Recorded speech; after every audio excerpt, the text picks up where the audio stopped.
So, Elliot, Hello. what if, right? What if you were caught cheating? And, Okay. I'd never get caught. well, fine. And you'd probably done it. And you'd been caught. And then, to try and get out of it, you decided to just blackmail the people who caught you. But the issue was, the things you were using just weren't real. Yeah, see, that's the mistake I wouldn't make. If I was going to blackmail somebody, I would make sure I had some leverage. That's the lesson I took out of this story. Yeah, well, as it turns out, Joel isn't a particularly smart person, and he has now been handed a lifetime ban by ESIC, and it's about as much as I care about that story, to be honest. Fuck this guy. I have absolutely no respect for you. The only thing that I think about the story, right, is when people cry about iBuyPower not being unbanned for match fixing. You know, Joel was already in trouble for match fixing, and they let him off because there wasn't sufficient proof. So this is what happens when you let people get away with things. They just escalate.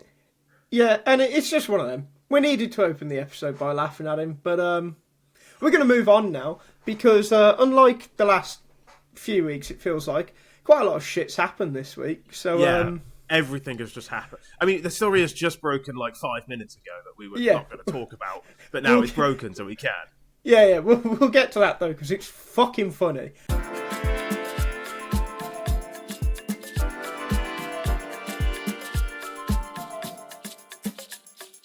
Let's start with the strange April Fool's news that came a bit late. That turns out it isn't even an April Fool's at all. Eternal Fire's no more, and it's now Aurora. Any thoughts on that? I feel a little sorry for the players who were on Aurora, and it's a shame about the Eternal Fire. Like, their shirts are cool. I think Eternal Fire, by the way, is a terrible name. I always thought it was a terrible name for an organisation. But their branding, their branding's quite cool. Like, I think their shirts were cool. Their logo's pretty cool. I just think Eternal Fire's a rubbish name. But Aurora, it's a bit of a downgrade. It's a better name. I think Aurora's a good name, but it's a bit of a downgrade in terms. Jerseys are nice. Logo's crap. Although, we're not really allowed to talk about people's names, apparently. So. Oh yeah, can't do that. It's apparently hypocritical because unfortunate. Our names are also shit. I blame Girodesk. But anyway, have you seen the mock-ups that like Turkish fans were making when they were like, "Oh, you owe us to change your logo"? Yeah, they're quite cool. I would say they are, but I would say Aurora have done you a massive favour. This team would have just not existed if Eternal Fire went under and nobody signed them. You just wouldn't have a team. I mean, someone would have signed them. To be fair, I know. I understand, but like they've done them a favour by signing them. It's not like they've taken Eternal Fire out. It's not like the Mafia have come in and like just suicided two top members of Eternal Fire so Aurora could take it. It's not the Godfather. I've never seen the Godfather. I don't know if that's what happens. Yeah, I mean, it's just one of them, and it like in the grand scheme of things, it probably actually doesn't affect anything. Like they're going to be paid a bit more, and they'll probably have like a little more backing from an organisation because like they wouldn't have been able to have that from Eternal Fire. But really, like, it's the same team just wearing different colours. Like, I get it. It's like a Turkish thing, It's their team. They're the fans of them. I whatever. But it don't fucking change anything. No. And I still have to get used to calling them Aurora and not Eternal Fire. Oh mate, I was writing an article last night. And I read it back. I hadn't written Aurora once. No. I'd written Eternal Fire 6 times. It's like when Dignitas became North. And I know, but like that one seemed such a natural transition to me. It's like, yeah, they're just North now. Eternal Fire to Aurora just doesn't feel right. It just doesn't seem. Yeah, it's strange, man. Like, it would have genuinely been less strange if it. Like Optic had come back and signed them. Like Aurora's just There's something off about it. I didn't think Aurora had money like that. I would like to know how much it's cost them. Yeah, I don't know. I obviously don't. But like with salaries and stuff, like I didn't know they had the money to. I know they have teams in other. I'm pretty sure they have an Apex Legends team. But not a clue. I think they have teams in other games, so they're not like a complete nobody. It just I don't know. I wouldn't have expected it to be Aurora, but I'm glad the boys are getting paid because I like the players. So because I like Eternal Fire. Yeah, I was going to say I like Eternal Fire. I went, oh no, this Aurora. I was like, I confused myself. I just went the players. It's easy. Yeah, right. Let's not confuse ourselves anymore. Let's move on.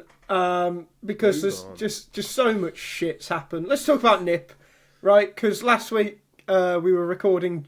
I believe it was the day before, or was it during the game or the day before? Whatever.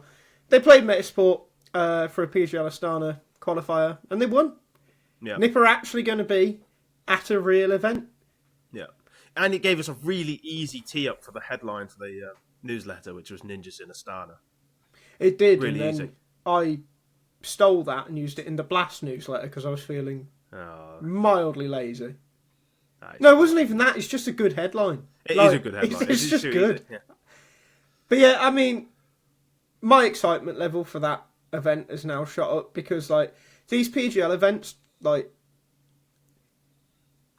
I feel like glorified challenger is the wrong word. They're better than they're a better quality than challenger. They're a lot I think better. they serve a different purpose.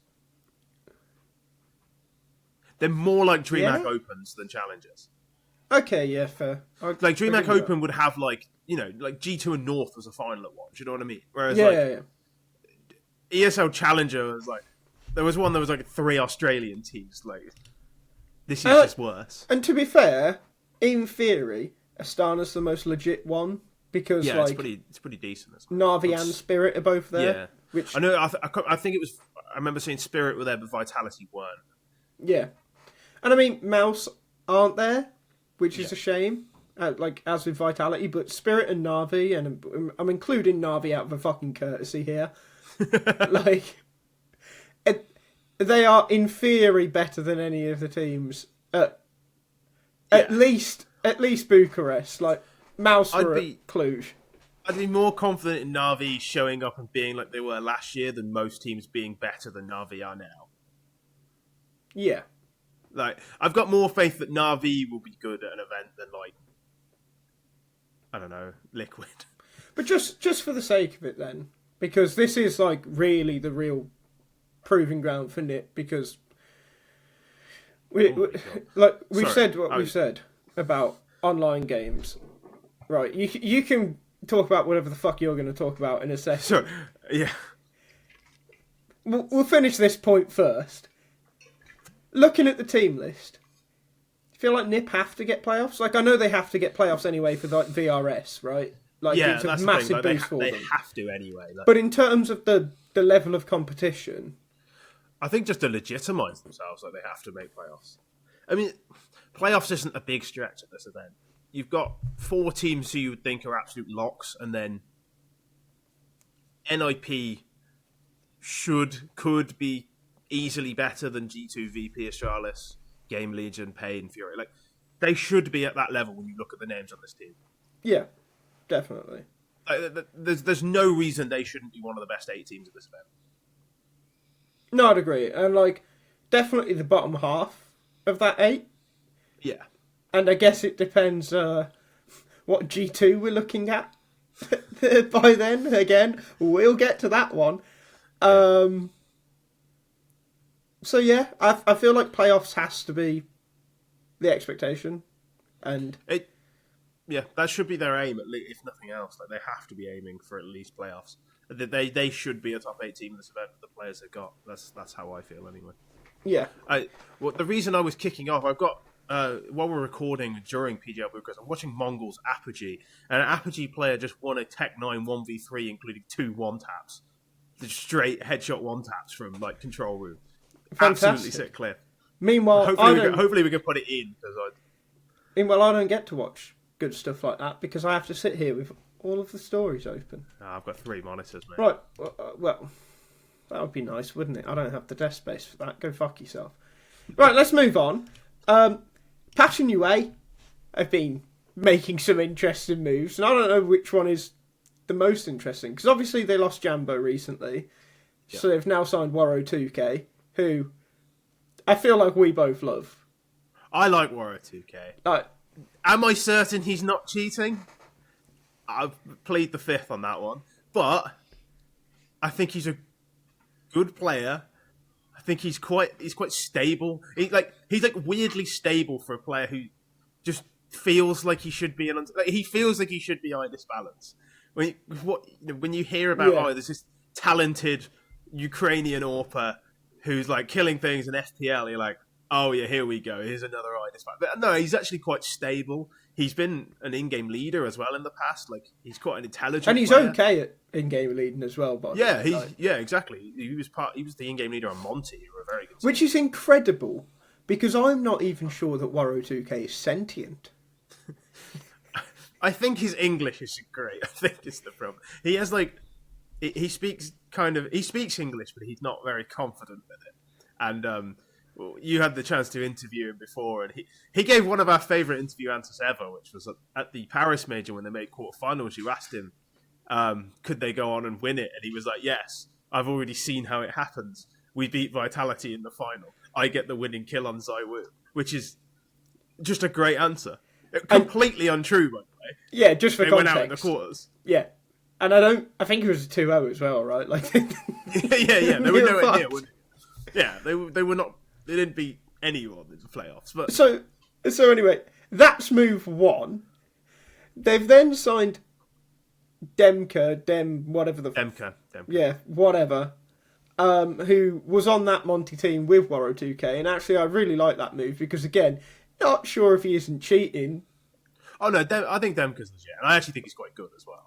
Yeah, I quite like DemQ. So let's just get up his team history just for the sake of it. He's a good player. Teams. Oh, look at that, Akuma. That's interesting. Yeah. Oh, you know. Yeah. Look. Either way, again, he's a fun player, and also had another interview highlight at that major, if you remember it. I don't remember that one. So when they qualified for playoffs, and I remember you sent me a message because I was getting an interview from whoever lost that game, or another one, but I'd sent you it to transcribe and put in the match report, and you messaged me, I could hear him smile. And you actually could hear it in the clip. Like, it was the most audible smile, and things like that. Like, when you're at a major, very nice moment. Very nice moment. So, like him a lot. Like both of those pickups. Yeah, they're both good players. And then there's just something really strange as a third pickup. So Kane departed, Kane being their coach. And obviously this is a full Ukrainian lineup, and Kane also Ukrainian. They've replaced him with T.c. Yeah. Which seems... It looks like a typo. It looks like somebody's got it, like, misheard. And you said something, and you're like, T.c? And he's like, no, obviously not T.c. But no, T.c is he's actually their coach. I'm so confused. So I think this is partly why they got Waro and to an extent DemQQ, because both of them have been on English-speaking teams.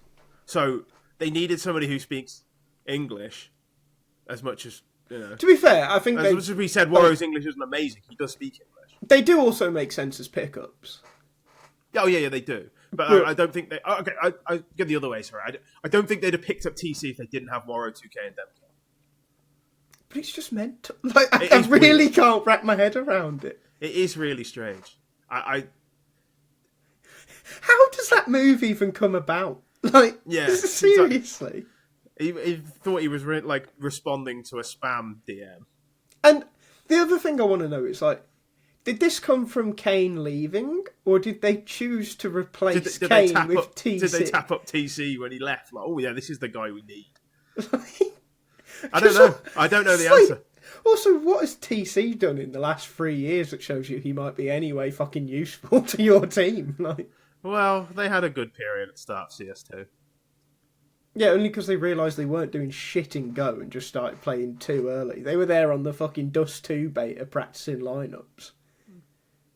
Worked for them though, didn't it? Maybe that's what they need. Maybe they're going to start pracking for CS3. just like, it's like genuinely, it's one of those stories. Like, do you know when like siuhy got benched earlier this year, and we were like bewildered just on the basis of why have they done this? Yeah, it's the exact same thing, but the complete opposite reason. Yeah, do you know what it is? It's the reverse of when Carlo Ancelotti went to Everton. I'm just so baffled by it. Actually, no, yeah, it's like it just doesn't make any sense. Like, there's a full Ukrainian. Is he going to move to like? I don't even know where Passion UA is set up. I would assume it's in Ukraine. Is he just coaching via Zoom? Is he going to attempt to learn Ukrainian? There's just so many questions, and there's no way. I really want. Can you imagine Ukrainian in a South African accent? I bet that sounds fantastic. It sounds like Peter Lovencraft. Like, I really want to form an opinion on it, but every time I think about this thing, I just laugh. Like, I don't really have any opinion of T.c anyway. I think like Complexity used to do some things well that other teams didn't do quite as well. They used to be really good flashbangs, for example. And you never know if that's a coach thing or an in-game leader thing. They used to have like some of the best like flash assist numbers in the world, like consistently, but like they were never any good. So all I'm saying is, I just want to see him at a LAN. I just want to know what he does when he stood behind him, because I ain't got a fucking clue. It's just shout sucker. Nothing else. Yeah, just Blair tomorrow. Okay, good. We go win. Nice. Right. I mean, that's what coaches do anyway, for the most part. It's fine. I mean, Sonic does even less than that nowadays, but yeah, you ain't got anything to shout nice about. No, not yet. We've got one more story. Okay. One more story, and it involves the funniest player of all time, or at least the least fortunate player of all time, Borup. We love Borup. He's back. We really do. We really do love him. Gentlemen and maybe one lady, Borup is back. Well, I would say ladies and gentlemen, but let's be real. No, like, there ain't no ladies watching this podcast. No, that is true. Yeah, well. So, anyway, Borup's going to be playing for Fnatic in the MRQ, apparently. So, yeah, there was a rumour came out in the week that Crims was being dropped, which I can't say I'm too surprised that he's like the one player Fnatic haven't tried cutting yet. It's about he seems time. to be. Yeah, he seems to be tailing off. And it's like, okay, let's get somebody new in. I didn't see a concrete rumour who they were going for. Somebody said BTN, but I don't know who that is. So I didn't know if, like, it was real.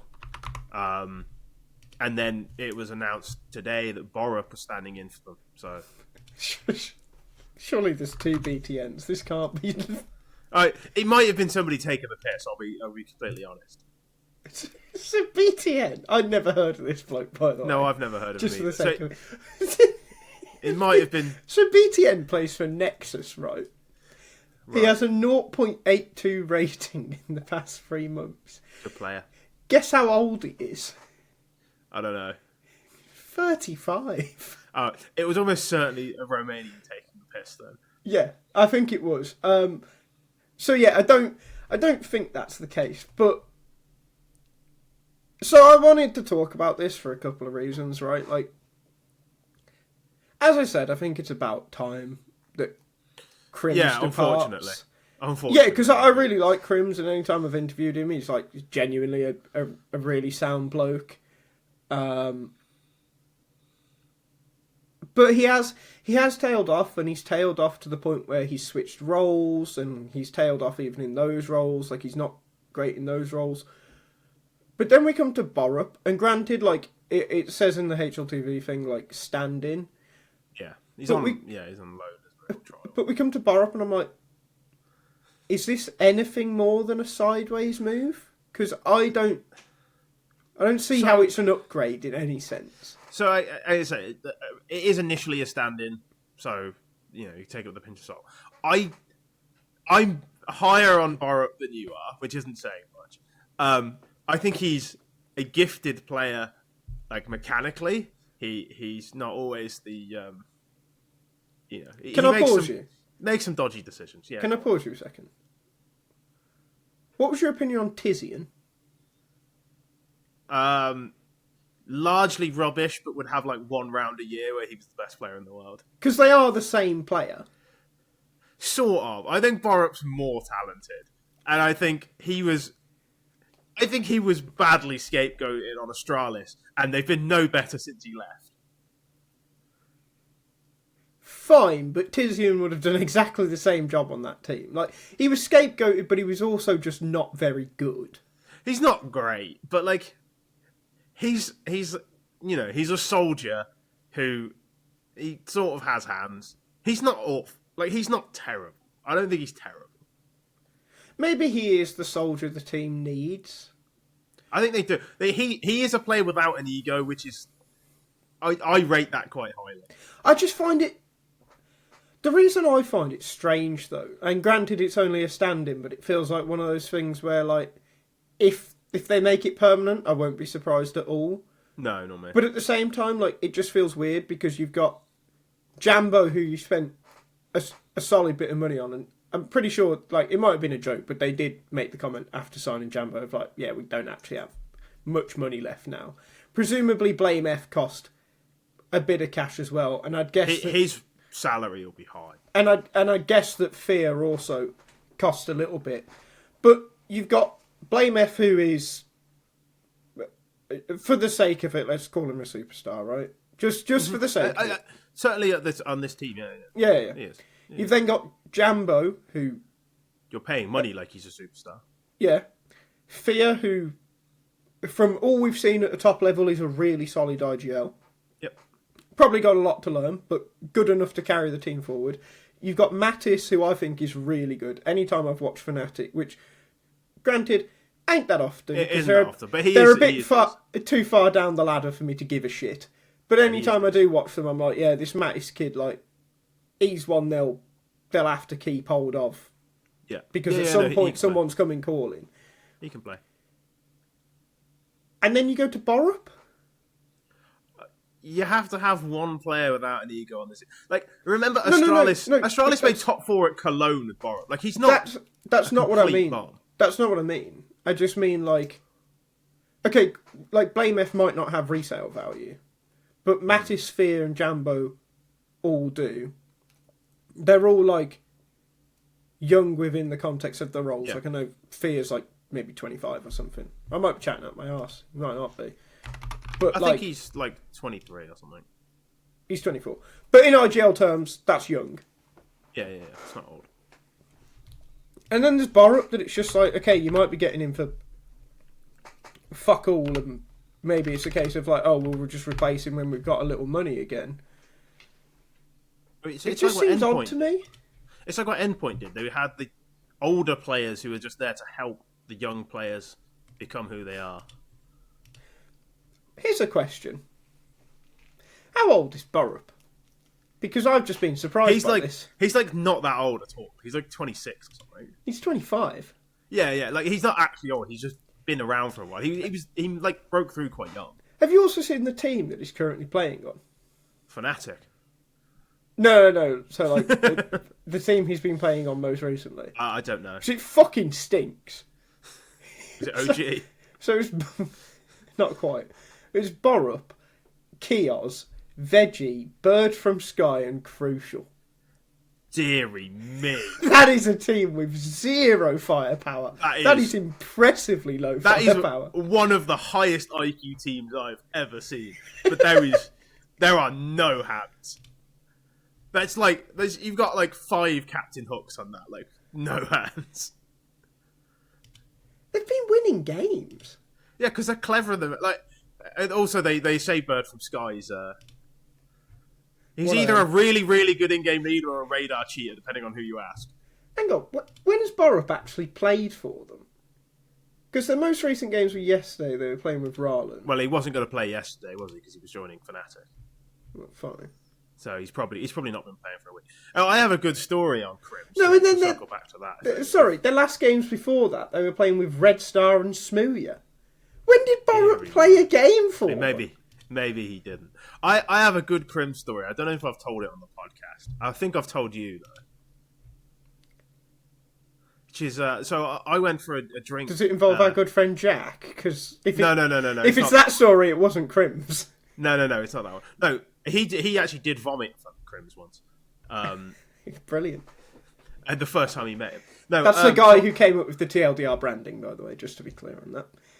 I went for a drink with brother of best UK player ever, m0NESY, and he told me once that because m0NESY's one of four brothers, and his dad was a big Counter-Strike player as well, which is why all the brothers play.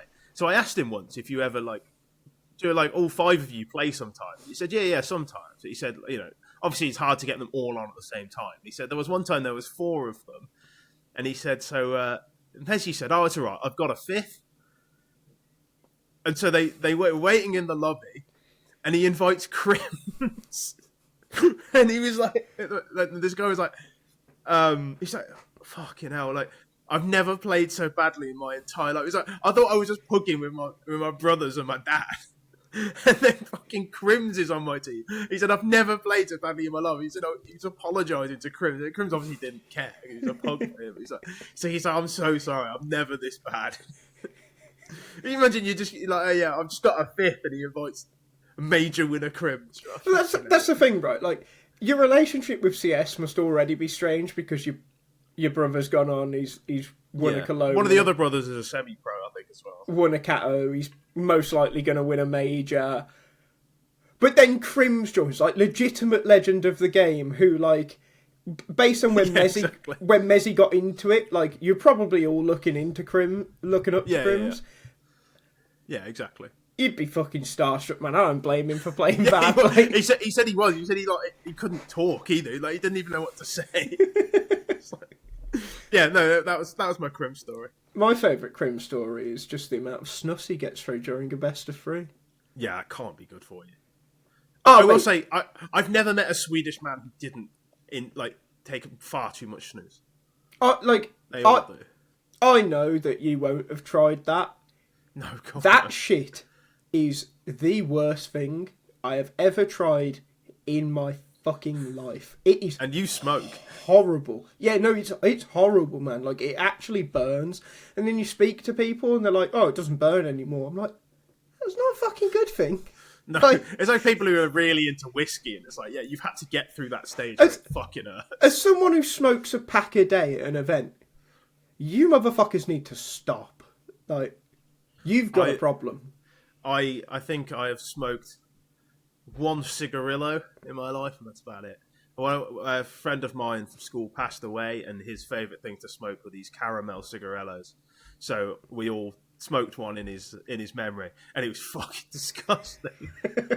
That does sound fucking horrible. It didn't taste like caramel, I can tell you that much. It tasted like tobacco. Tobacco's not nice. Right, let's move on anyway. So yeah, enough about Crims. Enough about Crims and nicotine. It's now time to talk about the big stuff. So it seems m0NESY's finally getting his wish and leaving G2, and there's just so many aspects about this to talk about. So, in the most predictable move ever, m0NESY's seemingly off to Falcons. No! So I guess we talk about that first, as shocked as we all are. Good move? Do you know who I feel sorry for? Dexter. The poor guy. He finally thinks he's on a team that's half decent again after, He's like, no, you're being shipped off immediately. You liked Heroic. Said, I did like Heroic. But they were trying to get rid of him as well. Oh, yeah, fair enough. I just feel bad for him. I'm sure he is, he must be difficult to work with, because as I say, he was kicked off of It's what Spirit said about him. Yeah, and he was good on Spirit as well. Really? And then he's been good on Heroic. And it's he must just be difficult, because everyone keeps trying to get rid of him when he's really talented. And I just feel sorry for him, because there's actually nothing. When they want m0NESY, nobody else is going to suffice. You can't play well enough to keep your job when m0NESY's the one they're going for. There's no way out. I do feel sorry for him, but at the same time, for their aspirations, he hasn't really been good enough. No, but he's also not the biggest offender for that on this team. No, he's not. But I do think there's a world where, like, if they got Spirit Dexter, which I don't think exists anymore, just for the sake of clarity. But if for some reason they got that Dexter, maybe they'd have gone for a different move first. I think they are getting the players they want to get. There's no regard for the order or like who deserves to stay on the team. They're getting the players they want, and they're going to keep going for the players they want until they get them. Well, yeah, but I mean, like, if they could only make one change before the major, like, yeah, maybe it wouldn't have been Dexter that they'd swapped out. Maybe it would have been Magisk, who's also fucking rubbish now. Yeah, but I don't know if you're aware of, like, when people talk about transfers in football, there's like two kinds. There's like a player you need, and there's a market opportunity. If m0NESY is available, it's a market opportunity. Like, it doesn't actually matter like if you need an offer or not. You just get him and figure it out later. Yeah, sure, but he's going to be available all year, right? Like, yes, but because in 6 months, and when he's on a free, more people will be in for him. That's you get him now when nobody else can. Sure, but in 6 months, Spirit would get him. I think. Yeah, I think so too. But I think it's only because of Vitality. I don't actually think it's because of Spirit. I guess you could make Zyra a rifler, but that seems... No, that's not what I mean. I mean, like, in 6 months' time, if Vitality haven't slowed down, I think Spirit would be sick enough of Vitality that they're like, do you know what? Shiro, mate, you're good. You ain't m0NESY, though, are you? No, exactly. That's kind of how I think. And for what Vitality, it's worth... by the way, are the kings of market opportunity. Like. Oh, yeah, incredible. But for what it's worth, I also think, like, Shiro and Donk is a better combination than m0NESY and Donk. And I refuse to elaborate. I disagree. Well, I refuse to elaborate, so you can defend your point, but... I think for sheer fear factor, knowing you have to play against m0NESY and Donk is just like... You just... Okay, it's yeah. so difficult. Like, you can't actually run any of the things you want to run, because if they just have m0NESY on one side of the map and Donk on the other, it's just like... You have to pick your poison. And Shiro just doesn't... You can play against Shiro, I think. Like, Shiro's really good, but there's always something you can do to not die to Shiro. There's not always something you can do to not die to Donk, honestly. But do you Sometimes not they will just kill you. Do you not think, and I'll elaborate because you forced my hand, do you not think there's a point of it where, like, one of them is going to have to get slightly nerfed by the existence of the other if they're on the same team? In theory, yes. But I don't really subscribe to theory. Yeah, fair enough. Like, I think you could turn m0NESY into a more passive player and he'd still be amazing. Yeah, he would, but he loses some of the magic. I don't think so. Like, you're telling me you put m0NESY into clutches like FaZe used to do with Brokey, and he's not doing magic in clutches. I mean, fine, but like, is that what makes m0NESY m0NESY? m0NESY's still... I know he's, like, in his 20s. Is he 20 now? 21? Something like that? He's still not that old. But, like, there's still so many evolutions he can go through. Like, I still don't think we've necessarily seen his peak. No, sure. And, like, Simple had multiple different versions of himself. And just... You can put m0NESY anywhere and he will deliver magic. I think you can put him... Like, I'd like to see the late round clutch version of m0NESY more than the early pick version of m0NESY, because the early pick version of m0NESY is great. But imagine, like... imagine, like, what Mouse did with Oscar, except you have m0NESY there. Like, to be fair, I think it is maybe my favourite round of Counter-Strike ever. I don't think I'll ever get over, you know, the 1v3 against Navi? On Mirage, B-side. Yeah, on his debut. Yeah, just insane, man. Like, that's what I mean. Like, that guy was born to be in a clutch. Like, I don't care what anyone says. Like, the shots he should never be dead 10 seconds into the round. So insane. But But let's talk about the move we're getting. Speaking of around Orpus, I'm kind of happy about it. If I'm being honest, like the Falcons one, from Falcons' point of view. Well, because the thing is, I want CS to be as competitive. If we didn't make that clear by just not talking about Vitality last week, for all the people, or the one person, multiple people that were annoyed about us fucking being bored of Vitality already, get over yourselves. It's not that I'm bored. It's like there's nothing to talk about. The best team in the world. Like I want CS to be as competitive as possible. And last year G2 were one of the more competitive teams. We lost G2 when Nico left. They are a sinking ship for multiple reasons. That again, we'll get to that in a couple of minutes, I imagine. This move, even if Magisk stays at the level Magisk is at, where I really don't think he's that great at the moment, and even if Tessez fails to continue his development to be the piece that Falcons need him to be, m0NESY and Nico together is such a ceiling raiser that part of it just ain't gonna matter. Yeah, there needs to be a team that are better than Na'Vi, but not as good as Mouse. And I know there's Spirit, but you need another team in that back, because at the moment Na'Vi are the fourth team, and they're a bit shit. And it's there needs to be a better fourth team. Falcons should be at least that. Do you know what we need this Falcons to be? G2? We need this Falcons to be the team that can beat Vitality. You know, Mouse are the team that can beat Spirit. That's what we need Falcons to be. Yeah. And that would be very cool. And like we said, they're going to keep making moves. I do think Magisk is next to lose his spot. I think Jim Fat will be coming after the major. And that'll weaken Mouse significantly. Yeah, and who knows what happens with Tessez in the long run, but this is a big step towards Falcons being the team that they promised to be. Yeah. But that leads us to talk about G2. Actually, first, no, we're not going to do that. We're just going to spend a moment to laugh at Falcons so far at Bucharest. Because their team is so obviously dead right now that in 2 best of 3s, they've won 14 rounds.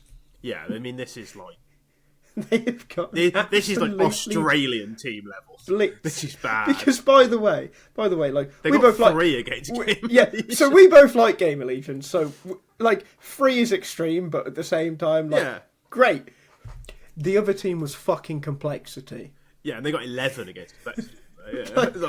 They Complexity fucking battered them. They got destroyed by MongolZ, to be fair. And I feel like maybe you tweeted it out that when MongolZ's on his day, he genuinely he's so good, man.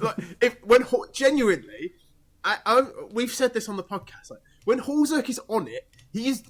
And I'm not joking, he's genuinely a top 5 author in the world. When he's playing well, he's unbelievably good. The problem is, he only does that every so often. Or he has one tournament where he's amazing, and then he's most of the time. And he does have, he has a stinker in him. He has a bad, his floor is low, but his ceiling is so insane. He's so good. And listen, all I'll say is that G2 could do a lot worse than MongolZ right now. And it turns out they are doing so. Because as it was reported literally a couple of minutes before we pressed the record button, and fine, it's only a loan, G2 are targeting Hades.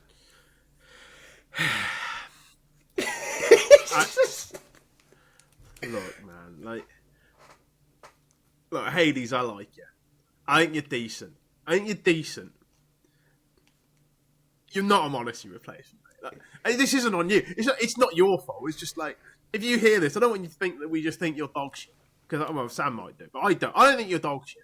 I don't think he's dog shit. No, he was a solid he might be player shit, on Ents. But he's not dog shit. He was solid on that Ents team when he was not supposed to be a star. Well, I think when we were talking about this before, I messaged you and said he's a tier 1 version of FaZe.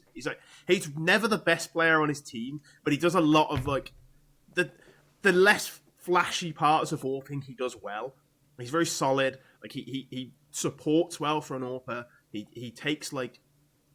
it's weird that he plays like rifle roles as an AWPer. Like he just plays like solid roles. He doesn't do anything spectacular. He does what he does, and he does it well. He's probably not going to be, a 30 bomb. He's not going to drop 30s at tier 1 level, but he's solid enough. The problem is he's replacing a guy who does only the flashy parts of AWPing and does them really well. Yeah, so this is the thing, right? Like, it's a loan move. It's cheap. I completely understand why G2 are going for Hades. I get it. I don't... But... It's really, really boring. It does mean that you should just bet against G2 for the next, 3 months. This is not financial advice, and I don't condone betting. I mean, neither do I, really. I haven't bet for years. My Sky Bet account is fucking yeeted. I took the hint when on my 18th birthday, I bet for the first time on Liverpool to beat Arsenal, I think it was, and Liverpool were 4-0 down at half-time. Yeah, I had about 6 months of glorious betting, and I loved it. And I liked it a bit too much, in fact, that at one point I found myself betting on the number of throw-ins in a game, and then I thought, you know what, this is really unhealthy. And I got my Sky Bet account banned that day. I stopped at the point where I was betting on League of Legends. See, betting on Counter-Strike is the only thing that I ever think, maybe I give that a crack, and then I'm like, no, I have an addictive personality. You're also not really supposed to when you work in Counter-Strike. Well, also that would be really unwise. But if I ever stop working in Counter-Strike, I don't know. Am I supposed to then? I don't really know. I don't know. But either way, right, G2 for 3 months are going to be one of the funniest teams you've ever seen. Because... I probably shouldn't say this, but I'm going to anyway because I fucking care. You'll notice that G2 posted a photo of their team dinner the other night, and Striker of HLTV fame also retweeted it, saying symbolism. And that's all I'm going to say. Read into it how you like. There's 2 empty spaces at the table. So let's just say the problems aren't. They're not solved with m0NESY departing, and I know that means, obviously, because Hades is coming in, but further problems, read into it as much as you like. But the other thing I will say is that after the major, G2 are probably going to spend a nice amount of cash, and let's see if they can become competitive again. I have my doubts. Yeah, I'm not sure who's out there that they can get that improves them to the level that they need. Well, you know the obvious one. Why? Spirit Academy. Kiyosuke. He is the obvious answer. They have to get it. They have to be the team that signs him. But then they also need an in-game leader. I don't know where they're going to get one of those. Oh, I think... I was actually speaking about this the other day with a couple of people, and I don't know if you know Will, but Vaguely. He made an actually really good suggestion, which is rare for him. So on the off chance you're watching this, Will, good from you. Sin. Yeah, I really like it. I really like it. I think the other option is letting Hunter try it for a little bit. I hate that. I'd much rather Sin. I can tell you that much now. But I really like the idea of Sin coming to this team. It kind of works in my head. I mean, I'm thinking I'm trying to think of who else. Big Uziri, you're not going to get him. I'm not sure he speaks English well enough. I know he does actually, but would he want to speak English is the question. Yeah. And then you're getting further down. I said Boomich before, which I still stand by. I mean, the bigger issue though is fine, you get rid of Snacks, you bring in Sin and Kaiosuke, great. Who the fuck do you sign to be an AWPer? Yeah, well, that's kind of thing. That is the big issue. If you're talking about improving to the point where G2 are a competitor, you could bring in Kaiosuke for Hunter, Heavy God. Yeah. Who'd you replace? No, you'd keep Heavy God, surely. Keep Heavy God and Malbs. Get Sin. Get rid of Hunter.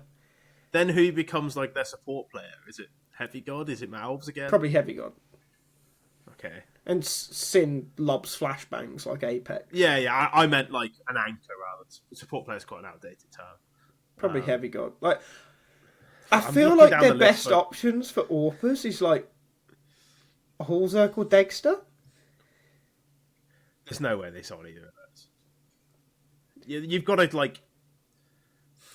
You've got to find, like Liquid did with Ultimate. You've got to find something like that, but better than Ultimate. Slen? I think Slen's. I mean, I'm not saying better than Ultimate, but like. Yeah. I know. Like that type of play. People keep talking about Grix. I don't know if Grix is any good. But people I don't keep know mentioning what a his Grix name. is. He's got a good rating, and he's 19. Like maybe he's worth trying. I think that's the type of player they have to get. I don't think they're going to get an established top tier AWPer on this team. Yeah, I just don't see it. So like I think they have to. I don't know who Spirit Academy's AWPer is, but they might be worth getting. Do you know what the thing is though? Like, genuinely best thing for G2 to do after the major, kill your core. Kill your core, fucking start again. I would keep MongolZ. I'd keep MongolZ and Heavy God, and I'd fuck the rest of them off. If you're not going to have Hunter or GL, there's no need for him to be on the team. Just fuck him off. I do kind of agree. Like, I mean, Perfecto's still available, you know. He still doesn't have a team. I know, but he's not the answer for this team, is he? As a third rifler behind MongolZ and Heavy God, I don't hate it. As long as you can get a top AWPer, it's not. But the problem is like, Perfecto shouldn't be your third rifler. He should be your fourth rifler. In that case, I've got a solution for you. You're gonna say fucking James. I'm gonna say James. Then you could get James Fuck it. Kayosuke. I'm all in. James I'm all Perfecto, and then like a superstar. Really get a Kayosuke. But then you may as Perfecto's well just be a Russian-speaking team. Heavy God speaks Russian. Yeah, it's fine. Ship MongolZ off to FaZe. He'll do a better MongolZ job than Elige. MongolZ doesn't need to understand. He's going in first anyway. They don't need to talk to him. They just point him in a direction. He's like, give him a deagle and ping towards B. He'll know what to do. Exactly. Yeah, like I'm sure he can learn A or B in Russian. He's fine. But the one thing I did want to talk about before we move on from G2 is a friend of the podcast at BanPods. We don't know Ironically enough, with that name. We don't know him. We just like him a lot. He retweeted the m0NESY report. It just said G2 first ever org to become a tier 3 org because of their GM. I just want to say, like, if you think this is all down to Pekka, you might have to stop being a friend of the podcast. Like,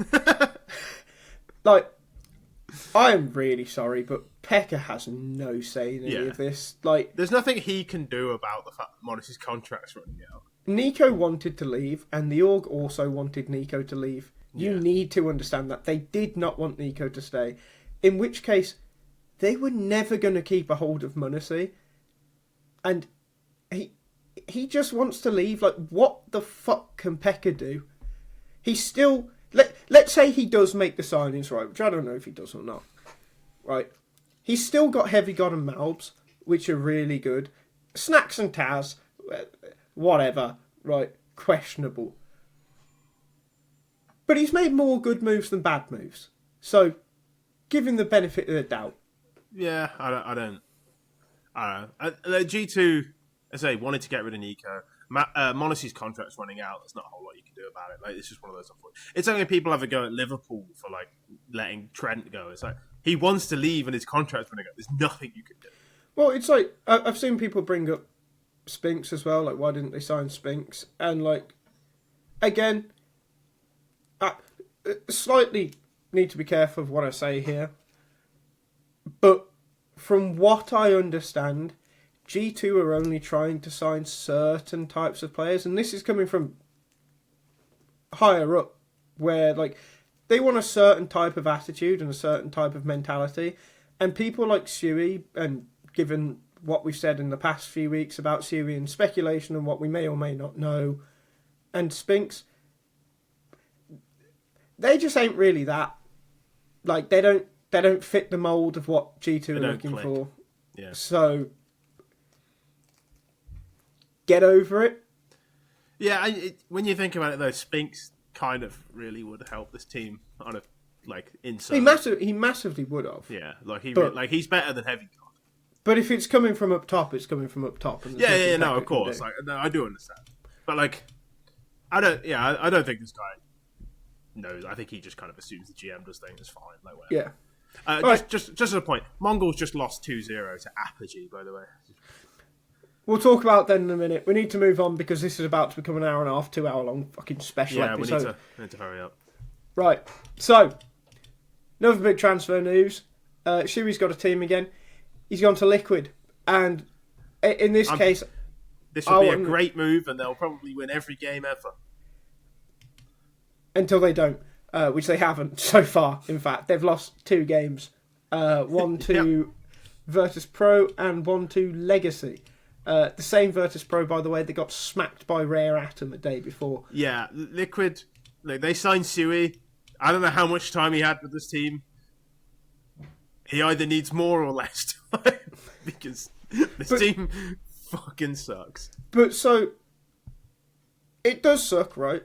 But we spoke about the narrative with Pekka then, which I think is lazy. And I want to talk about another, what I feel to be lazy narrative. And, you'll see a load of tweets at the moment like JKS was not the problem. And there's one here from @PaoloManuel4444. It says, Nitro was the problem, minus Nitro. OC was the problem, minus OC. Cadian was the problem, minus Cadian. Skulls was the problem, minus Skulls. Yekindar was the problem, minus Yekindar. And JKS was the problem, minus JKS. And then, who will be the problem? Which I do just think is it's a bit lazy because, Nitro, if we go down these one by one, right? Yeah. Nitro wanted to leave, and also, Yekindar was taken over, that was the right move at the time. As well. Also fallen off, he wasn't providing what he was providing back in 2019 when Nitro was at his, peak as an in-game leader. Go down the list as OC, perfectly serviceable. Yeah. They thought they could get better, because he wasn't quite top tier. Well, the thing was with OC and Cadian, because remember, that was the fucking move. At the time, Cadian had similar stats. Yeah. And Cadian was also a top 3 IGL. Yeah. At the time, who'd just been... Did they really have nobody between OC and Cadian? They might have, but that's the jump, innit? Wasn't OC on years apart? No, because OC was on the Patsy Rainwaker team, wasn't he? I might be lying, but I feel like that is the move. Hang on. OC left here. Oh yeah. Yeah. So yeah. So OC wasn't necessarily was our author before that. OC wasn't necessarily the problem, by the way. Patsy and Rainwaker were, but you've conveniently forgot them. And yes, Cadian was the right move. You then get to Cadian was the problem. Now, I have some sympathy with that. We know things since then that maybe Cadian wasn't necessarily the He might also be a problem because look at Astralis.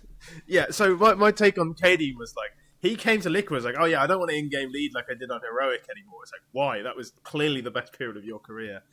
But Twist and Cadian clearly just didn't get on. Yeah.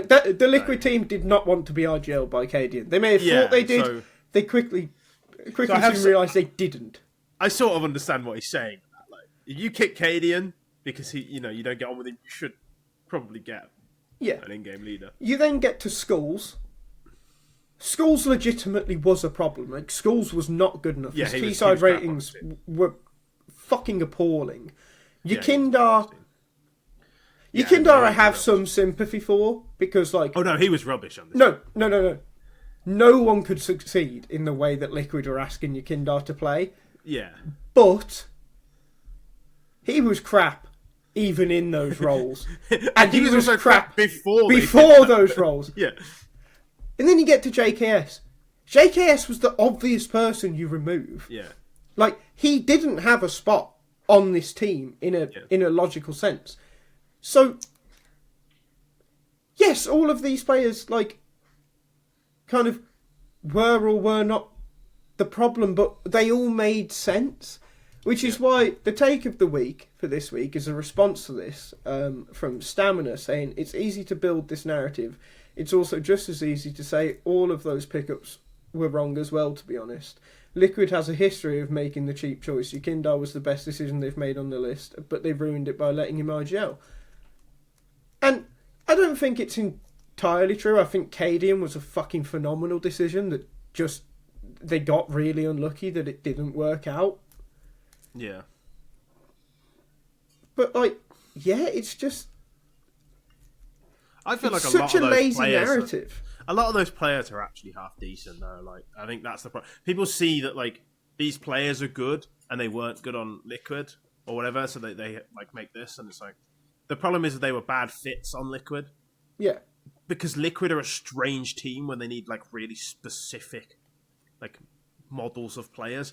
That's what I've always felt about Liquid is they have a weird system or like a weird way of playing where like only certain players work in it and they don't do a good enough job at finding those players. But in theory with siuhy, this team should work. I just think it's going to take a bit of time for them to figure things out, and the problem is they don't have a coach at the moment.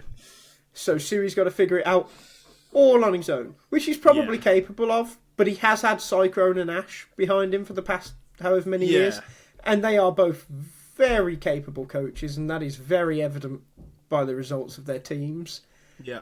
And things have not started well for Liquid. No, they haven't. So Liquid, I think they have a mountain to climb right now.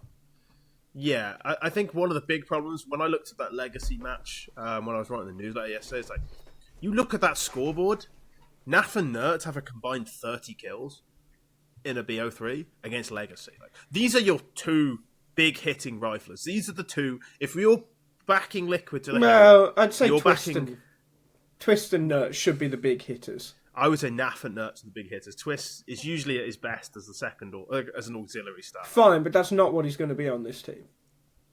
Yeah, but like Naf has 12 kills, man. You can't win. Oh no, it's still shit. It's shit. There's no way around it. I think Naf and Nert should be your big hitters, and they just weren't at all. Like they got 30 kills between them. That is a worry because the whole thing for Liquid is like, yeah, we can outshoot people. We've got this rifle core, and it's like. Naf, he dropped 25 against Thirds Pro, which is still like, near the bottom of the thing. Like, he was still outfragged by a couple of players. It's like, they just don't. They don't even seem to have the firepower. But I think there's also like the molehill of confidence to get over before they even go up the mountain. Like, this team's going to be shot to shit on a psychological level. Again, psychological, big friend of the podcast. It's a shout out there. But like, there's so much for this Liquid team to get past, and I think it's going to damage a lot of reputations for a little while. Like, siuhy's reputation's already damaged by Mouse, and all the vagueness and all the success that Brolan's having. Yeah. And not having a coach is not going to help. Like, Liquid actually might have just been a poison chalice for siuhy. Yeah. At least right now. I will be backing siuhy to the hilt. He made a major final with Chaos on his team. Now, I like Chaos. Let's not fuck about it. Shouldn't be in a major final. He just shouldn't be in a major. Like, he's decent, but like he is in like the top 5 worst players to ever play in a major final.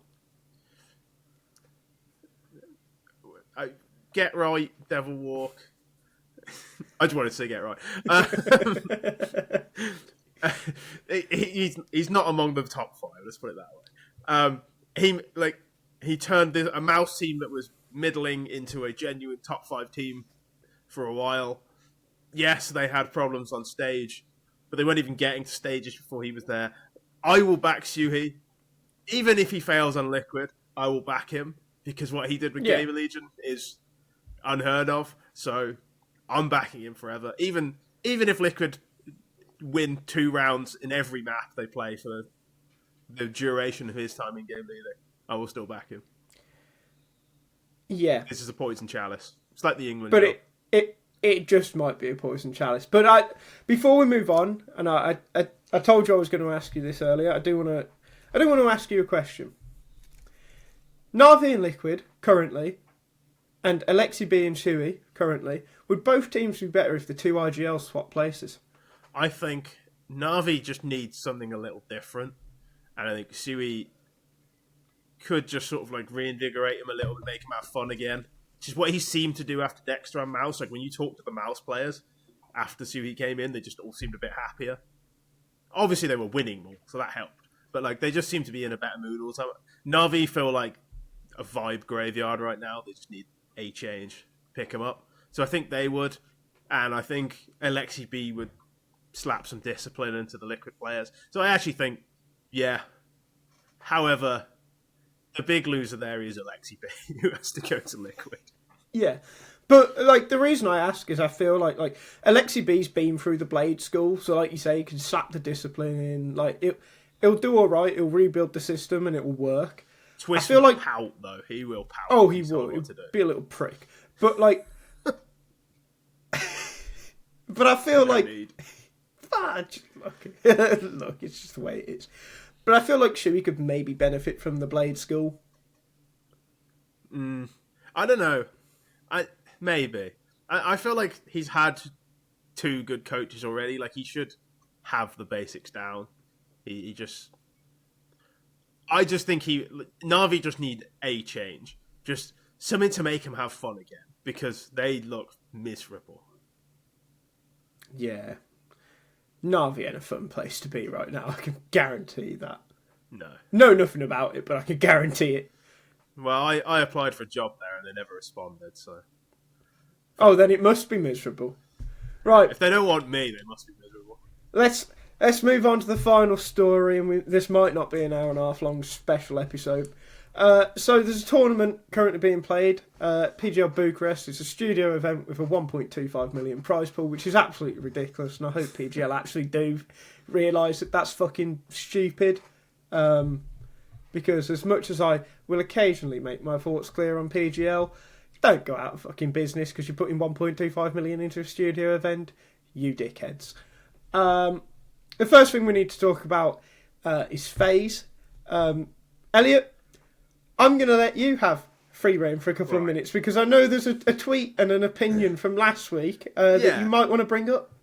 So, obviously last week we talked about a guy who said that Rain and Brokey were just like Floppy and Grim, or whatever the fuck it was. And it's like, we defended Rain and Brokey. You don't rate Brokey, I don't particularly rate Rain. But the argument that they're somehow so bad that it's making a liege not frag from Connector is just silly. Like, there's the phrase like the rising tide raises all ships. Like, if you have one star who's going off, it makes everyone else around play better. Rain and Brokey weren't stopping Rops and fucking Frozen from killing shit. Like, there's obviously multiple problems with FaZe, and I'm not going to tell you that Brokey is a world-class AWPer. I'm not going to tell you Rain's the best anchor in the world, because neither of those things are true. But they are perfectly serviceable at the level FaZe are at, certainly at the fucking moment. And, like, Elige isn't killing things. It's okay. Like, players go through periods in their career where they're not playing as well, especially when they're adjusting to a new team. I think it often takes Karrigan a little while to figure out how to use a player. It's fine. But let's not pretend like Elige isn't playing like below par. And let's not pretend like it's Brokey's fault that Elige is playing below par. Because it's just not true. In this tournament, I think I sent you a script, like Brokey was actually the top fragger in the map. But like, whatever, everyone has good games. This isn't like, it's not like I think Brokey's brilliant. I just don't think he's so bad that you can compare him to Floppy, who at the end of his complexity career was like a 0.88 player. It's like, he's clearly better. Like, it's clearly not the reason Elige isn't fragging, which is the point we were making. Yeah, this is the thing, right? Like you said, the point we were making is that you cannot fucking compare Grim and Floppy to Rain and Brokey, because regardless of what you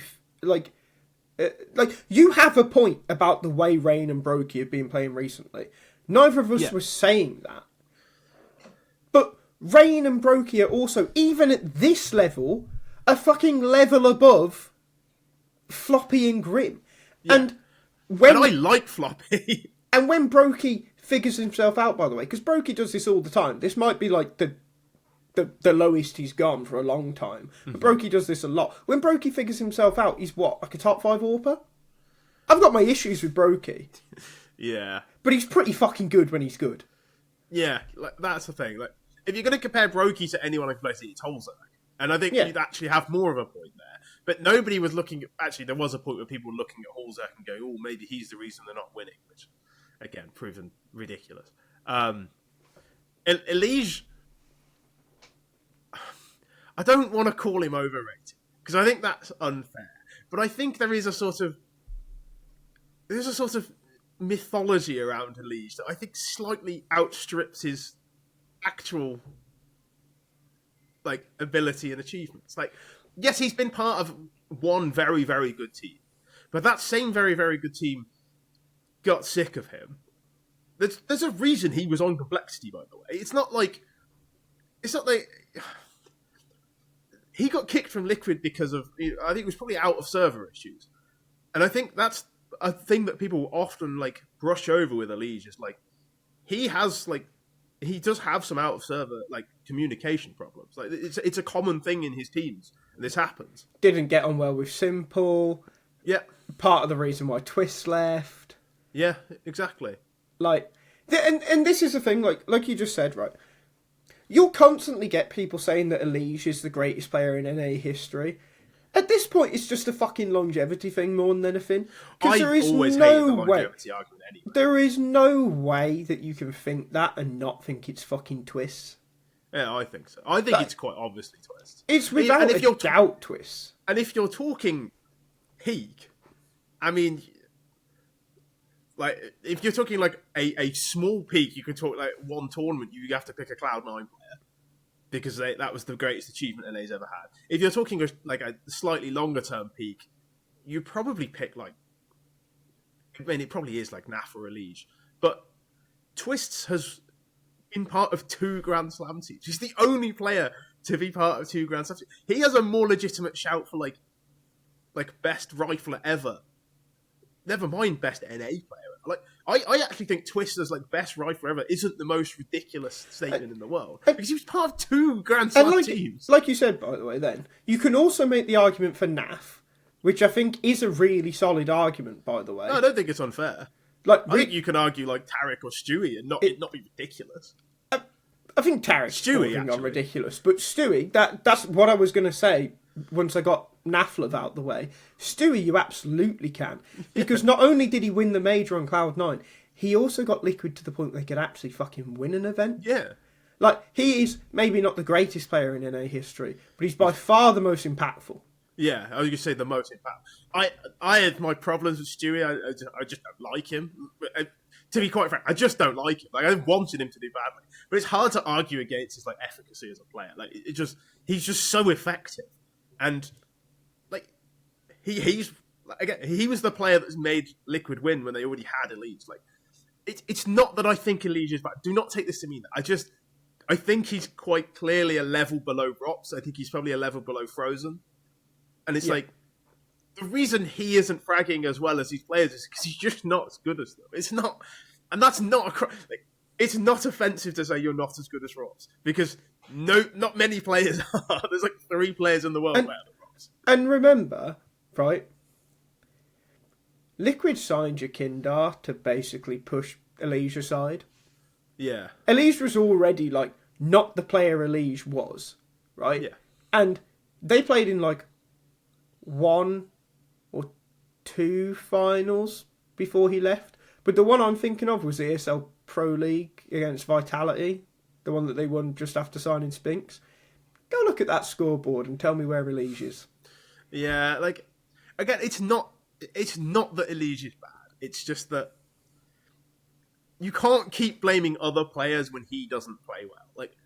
If he's playing well and they're not winning, by all means, get rid of Rain, blame Brokey. Because Brokey is certainly at fault for some games FaZe have lost in the last year. And probably Rain is too. But, they're not the reason Elige isn't clicking on this team. That's all I mean. And yeah, I mean, this team fucking sucks. They lost to Astralis. They're about to start playing against Pain now, so we'll see. And they'll probably lose that game, for what it's worth. I have no faith in pain ever. So, Well, fine, but yeah, the My point Chemical is, Romance lyric. Mr. Psychological. We think they're all decent players. Yeah, We just think you were looking at it the wrong way. yeah. Brokey is better than Floppy. It's as simple as that. Simple isn't bogged down. And he'd be better than Floppy with a rifle as well, just to be clear. And also, just for the sake of it, before we move on to the other two teams we want to talk about, Alicia's been a very, very big fish in a very, very small pond. Yeah. For the last 18 months. That is part of it. And that probably also helped raise his stock to a level it shouldn't be. Well, I think his stock is actually where it should be. He was a genuine superstar in a poor team, and he deserved this move. Yeah, but you're not going to get the same amount afforded to you as a Liege on FaZe, as a Liege on Complexity. If anything, it should make him better because he's no longer like the only player you have to kill to win the round. If anything, there should be a little bit more, but maybe, yeah. But it doesn't work like that.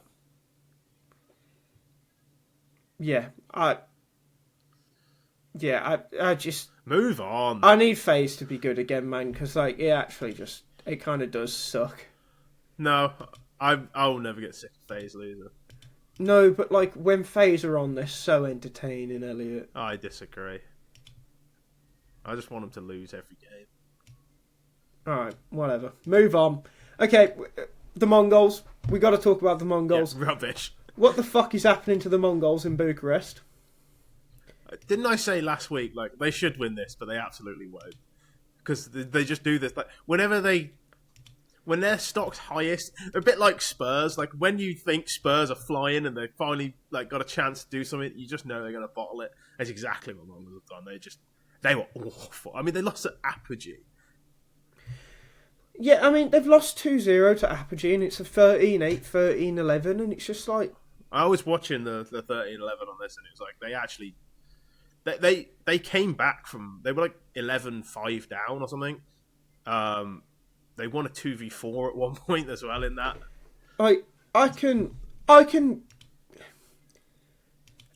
First game of a Swiss stage, I can excuse the loss to 3D Max. 3D Max are a good team. I cannot excuse going 0-2 down to Apogee.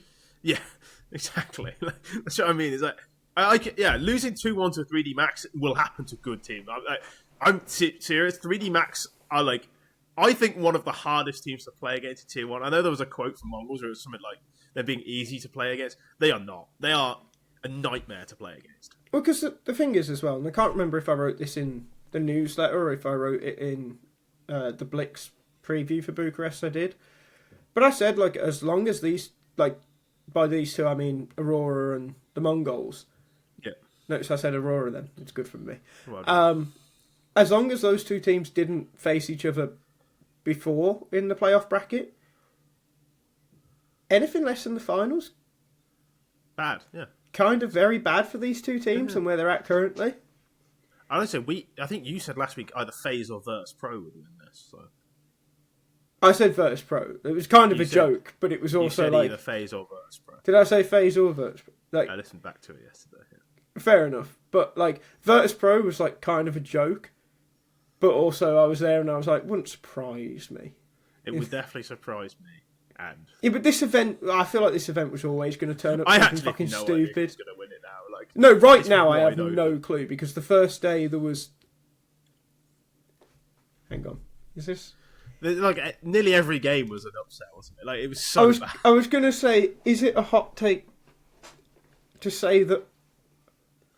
I mean, complex. G2 are probably going to win it. To be quite frank, because I was going to say every game. Other than Aurora and Furia winning yesterday. I think G2 beating Game Religion was an upset. It's still not an upset.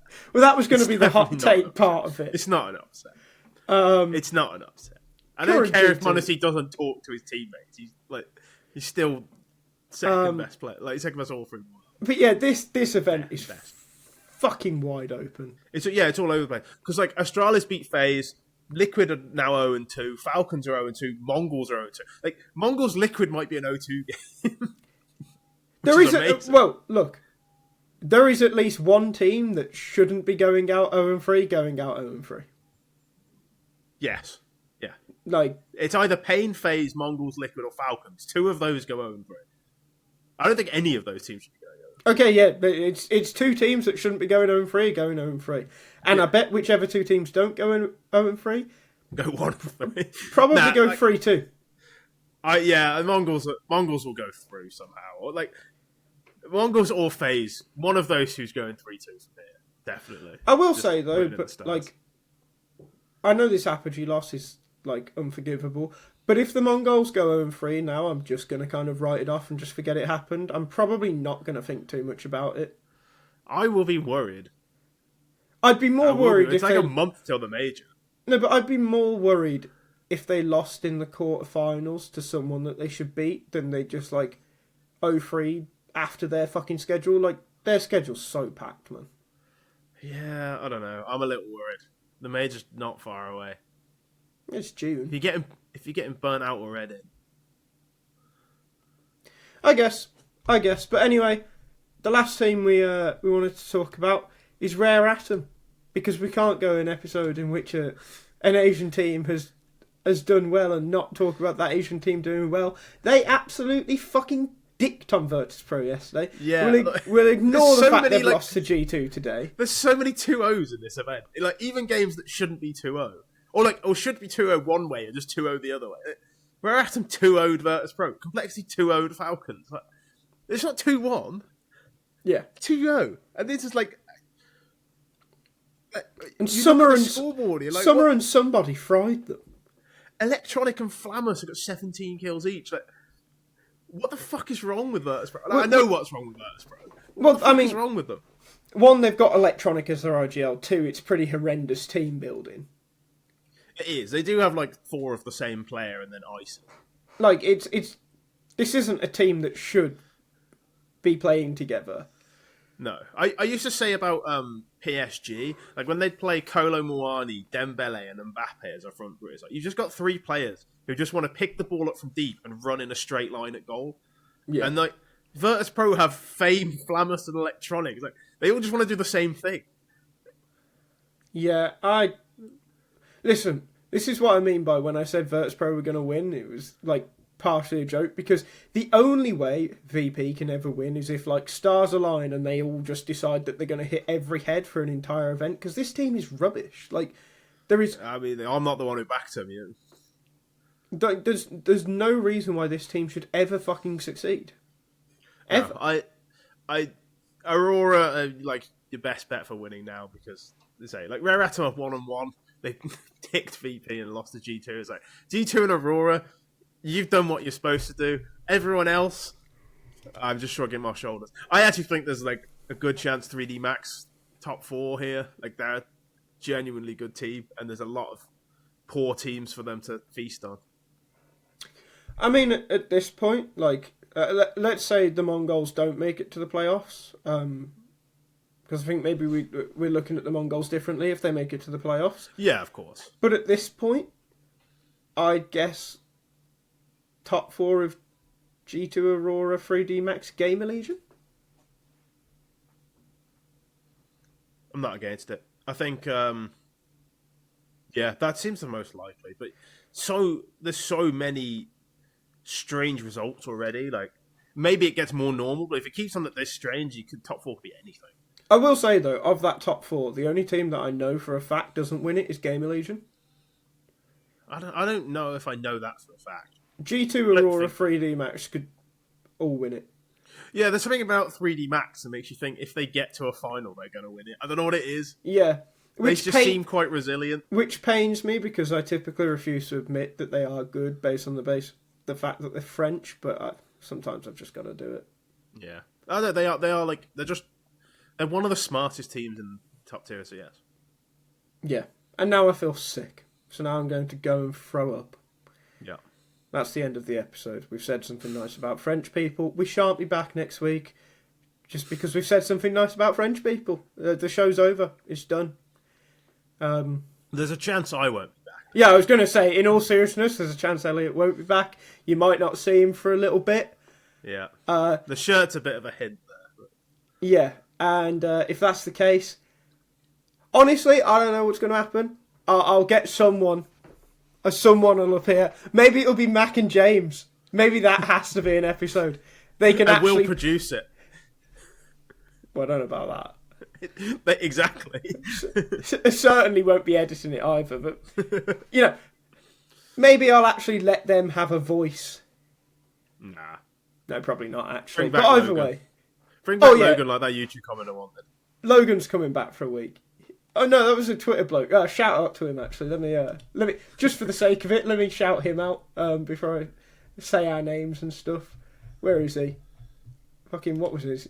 He's got it bookmarked. Here we are. What was his name? No, I'm not quite at that point yet. Oh no, you're stupid to read out. William W from Counter Strike Elitists. He said, used to listen to that pod, but once the American guy left, it became unlistenable. Couldn't agree more. Yeah, new guy's insufferable. And for the sake of it, that new guy's name is Sam. Or Animo, CS2 on Twitter. There's With a one in place of the I. He's Elliott or Daddy. Maybe even at AZesque. You might know him as. Yeah, please don't call me Daddy. Oh, I'm going to. Please don't.